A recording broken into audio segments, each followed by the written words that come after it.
খালি কামডা করলো কি, একবারে গুড়া দিয়ে কেটে ফেলাইছে। এইবার যদি শিক্ষা হয় তোমাদের, আর যাবা ফাউ খাইতে? ডাক্তার এখন অনেক আধুনিক হয়ে গেছে, জোড়া দিলে 3 মাসের ভিতর ঠিক হয়ে যাবে। জোড়া দিলে ঠিক হইতে পারে, কিন্তু আগের মতো আর কথা বলবে না।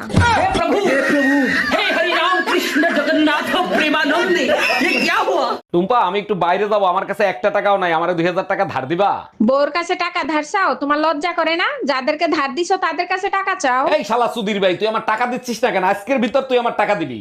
আরে গালি দিচ্ছ কেন? আমার চেহারা যখন এতই খারাপ, তা দেখে শুনে একটা নায়িকারে বিয়ে করতে আমারে বিয়ে করছিলা কেন?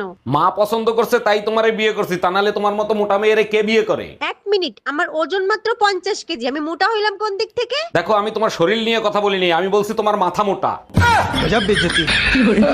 এই টুম্পা, আমার মানিব্যাগ থেকে টাকা নিছে কে? ঘরে কি চোর আছে নাকি? দেখো তুমি কোথায় খরচ করছো। কালকে রাতে গুনে রাখছি 700 টাকা, সকালে উঠে দেখি 200 টাকা। এই কাজ তুমি ছাড়া আর কেউ করে নাই। আরে বুকা, আমি যদি নিতাম তাহলে কি আর ওই 200 টাকা থাকতো? এই তোমার গরুর ফার্ম দিয়ে দুধ আনতে বলছি, দুধ কই? দুধ আনতেই তো গেছিলাম, দুধ তো দিল না, উল্টো মাইর দিছে। মাইর দিছে? দুধ আনতে গেলে মারবে কেন? কি করছো তুমি? আমি বললাম ভাই 1 লিটার দুধ দেন, সে বলে বউ বাজারে গেছে, 1 ঘন্টা পরে আসেন। আমি বললাম বউ গরুর দুধ নিতে বলছে।